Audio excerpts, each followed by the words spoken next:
आज के सेशन में आज हम लोग देखने वाले हैं आखिर समुद्र का पानी एक ही दिन में क्यों कम ज़्यादा होता है। तो आज हम लोग इसी के बारे में जानकारी प्राप्त करेंगे कि आखिर ऐसा क्यों होता है। बहुत सारे लोगों के मन में ये सवाल रहता है कि जो समुद्र का पानी होता है वो एक दिन में ही उसका जल स्तर ऊपर या नीचे क्यों आता है। तो आज हम आपको ये बता दें कि जल के समुद्र में ऊपर आने का जो होता है उसे कहते हैं हम ज्वार, और जब जल का स्तर नीचे जाता है तो उसे हम कहते हैं भाटा। तो इतना आपको समझ में आ गया होगा कि जल के बढ़ने को हम क्या कहते हैं, ज्वार कहते हैं, और जल के घटने को हम क्या कहते हैं, भाटा कहते हैं। तो चलिए वीडियो में जानते हैं आगे इसके पीछे का रीज़न क्या है। चलिए बढ़ते हैं आगे। तो हम आपको बता दें कि जो हमारी पृथ्वी और चंद्रमा है, जिस प्रकार हमारी पृथ्वी अपने अक्ष पे घूमती है उसको हम क्या बोलते हैं। आप लोगों को पता होगा क्या बोलते हैं, बताइए ज़रा कमेंट में। जब हमारी पृथ्वी क्या होती है, जब अपने अक्ष पे घूमती है। आप लोगों को पता ही है कि हमारी पृथ्वी हल्का सा तिरछी है ऐसे। तो जब हमारी पृथ्वी अपने अक्ष पर घूमती है, ये पश्चिम से पूर्व की ओर घूमती है, तो क्या होता है, इसको हम बोलते हैं घूर्णन। क्या बोलते हैं, घूर्णन बोलते हैं। और दूसरा होता है जो हमारी पृथ्वी है सूर्य की ओर चक्कर लगाती है, इसको हम बोलते हैं परिभ्रमण या परिक्रमण बोलते हैं। इसी प्रकार ये जो हमारा चंद्रमा है ये भी हमारे पृथ्वी का चक्कर लगाता है और ये भी अपने अक्ष पर घूमता रहता है। तो इस वजह से क्या होता है कि जब हमारी पृथ्वी घूर्णन करती है तो इससे आपको पता है ये इसकी वजह से दिन और रात होते हैं। और जो हमारा परिभ्रमण होता है, जब सूर्य की ओर पृथ्वी हमारी चारों ओर घूमती है, इससे क्या होता है, दिन और रात में कम या ज़्यादा होने तथा मौसम के परिवर्तन होते हैं और यह पूरे साल भर प्रक्रिया चलती रहती है। इसका एक चक्कर 365 या 366 दिन में पूरा होता है। और इसी प्रकार हमारा जो चंद्रमा है, चंद्रमा भी पृथ्वी के चक्कर लगाता है। तो आगे बढ़ते हैं और हम आगे देखते हैं कि ऐसा क्यों होता है। तो चलिए आगे बढ़ते हैं इस वीडियो में। अब हम आपको बता दें कि चंद्रमा की जो और सूर्य की जो स्थिति होती है उसके ऊपर ये चीज़ें डिपेंड करती हैं। तो आइए हम देख लेते हैं। तो ज्वार जो होता है, ज्वार का मतलब आप समझ सकते हैं, ज्वार का मतलब होता है पानी का बढ़ना, और भाटा का मतलब होता है पानी का घटना।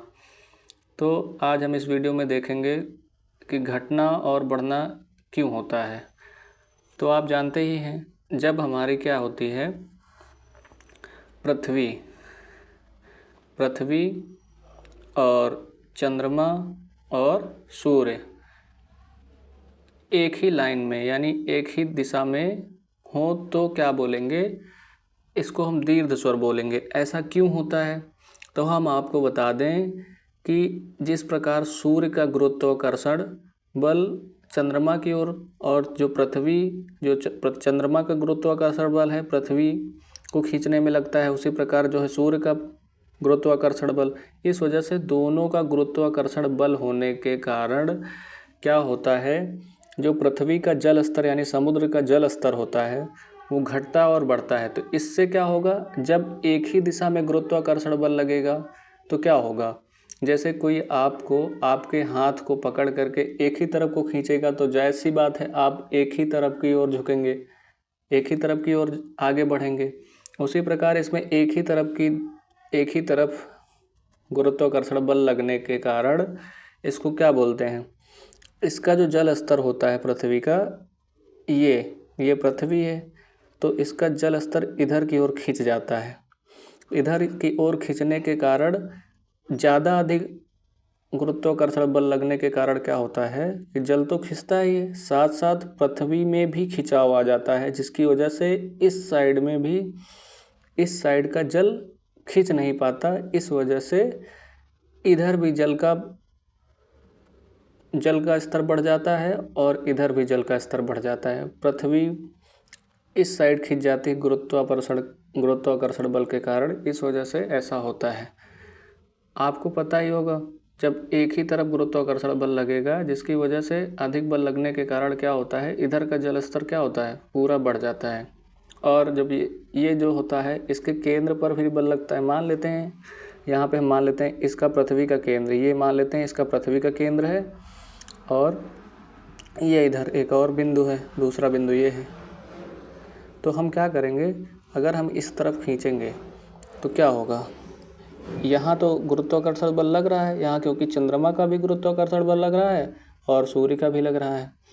तो इसकी वजह से क्या होता है कि एक ही तरफ गुरुत्वाकर्षण बल लगने के कारण इसका पृथ्वी के जल के स्तर के साथ साथ ही पृथ्वी का भी खिंचाव हो जाता है, जिसके कारण इसके पीछे भी होता है। यानी एक दिन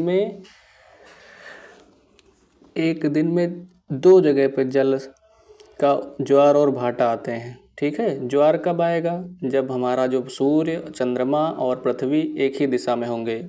और दूसरा क्या है, जब यहाँ पे जैसे मान लेते हैं ये हमारा मून हो गया, ये हमारी हो गई अर्थ, और ये हो गया हमारा सन। तो एक तो गुरुत्वाकर्षण बल इधर लग रहा है, दूसरा इधर लग रहा है, और ये हमारी अर्थ हो गई। तो इसमें क्या होगा, इसमें भी वही होगा, इधर का गुरुत्वाकर्षण बल इधर की ओर जल स्तर खींचेगा और इधर का गुरुत्वाकर्षण बल इधर की ओर जल खींचेगा। तो इसमें आप देख सकते हैं कि दोनों ही प्रक्रियाओं में क्या होता है, जल का स्तर अपनी अपनी ओर खींचता है।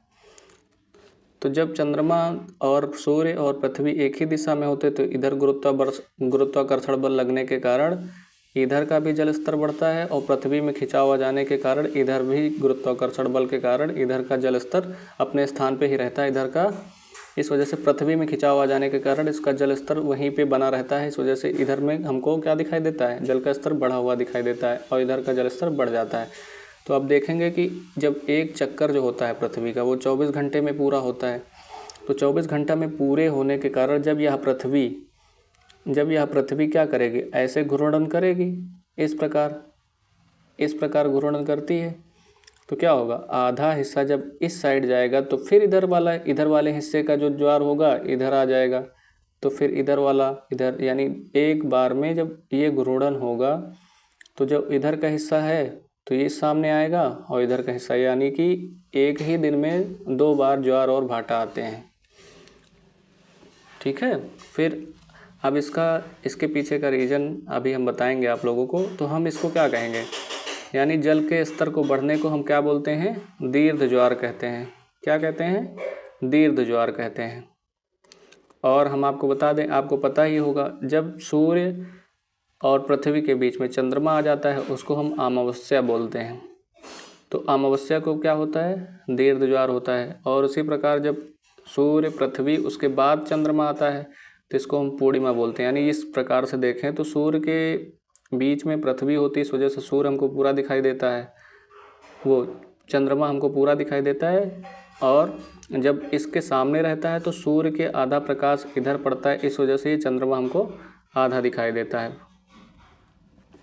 तो आपको समझ में आ गया होगा इस चीज़ के बारे में। चलिए फिर आगे बढ़ते हैं। ये तो हो गया हमारा दीर्घ ज्वार।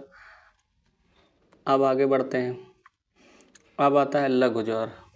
लघु ज्वार का मतलब क्या होता है, जब हमारे जल का स्तर कम होता है। तो आपको पता ही है कि ये सूर्य है और ये पृथ्वी है, तो इसकी ओर तो गुरुत्वाकर्षण बल लगता है, लेकिन जब हमारे सूर्य का चंद्रमा का परिभ्रमण जब इस स्थान पे हो या फिर इस स्थान पे हो तो क्या होता है, सूर्य की दूरी अधिक होने के कारण और चंद्रमा की जो दूरी है पृथ्वी से करीब होने के कारण जो चंद्रमा का गुरुत्वाकर्षण बल है वो अधिक लगता है, और जो सूर्य का गुरुत्वाकर्षण बल है वो कम होता है। इस वजह से इधर बहुत ही ज़्यादा कम ही जल स्तर बढ़ेगा, और जो चंद्रमा का गुरुत्वाकर्षण बल ज़्यादा होने के कारण इसका जल स्तर क्या होगा, निम्न हो जाएगा। क्योंकि इस साइड को अगर खिंचाव होगा, इधर को गुरुत्वाकर्षण बल लगेगा तो जल अपने स्थान से क्या होगा, नीचे की ओर खिसकेगा। तो यह भी प्रक्रिया क्या होती है, दिन में 2 बार होगी। यानी 1-2 बार क्या होता है, ज्वार आता है और 2 बार भाटा। यानी जब ज्वार आएगा तब क्या होगा, ये भाटा की प्रक्रिया होगी, ठीक है। ये लघु ज्वार है ना, निम्न ज्वार। निम्न ज्वार का मतलब होता है जब जल का स्तर कम होता है, जल का स्तर कम होगा। तो पहला आता है अष्टमी, जान लेते हैं आप। अष्टमी जब क्या होता है, ऐसे होता है, यानी सूर्य की दिशा यहाँ पे है, इधर का इधर गुरुत्वाकर्षण बल लग रहा है और चंद्रमा का गुरुत्वाकर्षण बल यहाँ पे लग रहा है। तो आपको पता है कि सूर्य का जो है दूरी जो है चंद्रमा से बहुत ज़्यादा अधिक है पृथ्वी से। तो इसी वजह से क्या होता है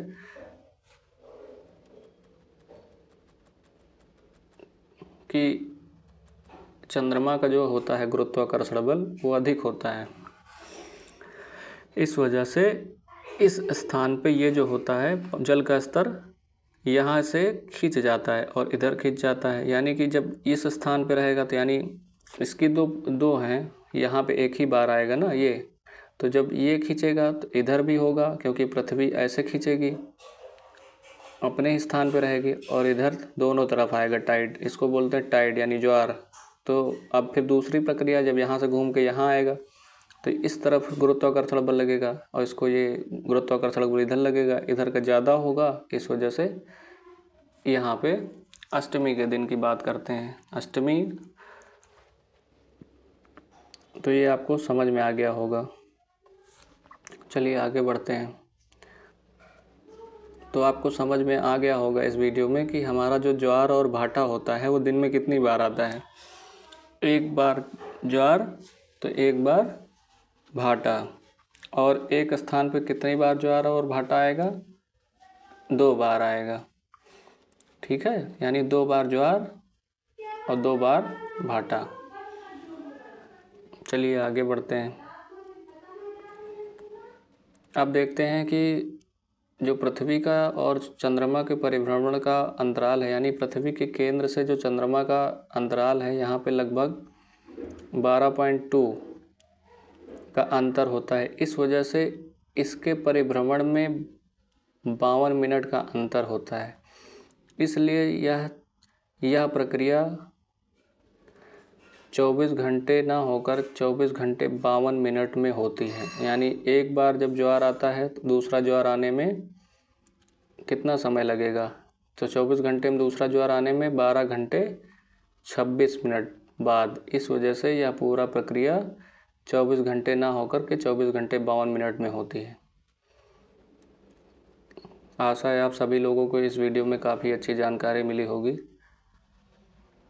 आज के वीडियो को हम यहीं समाप्त करते हैं और मिलते हैं इसी प्रकार के वीडियो के साथ। जय हिंद।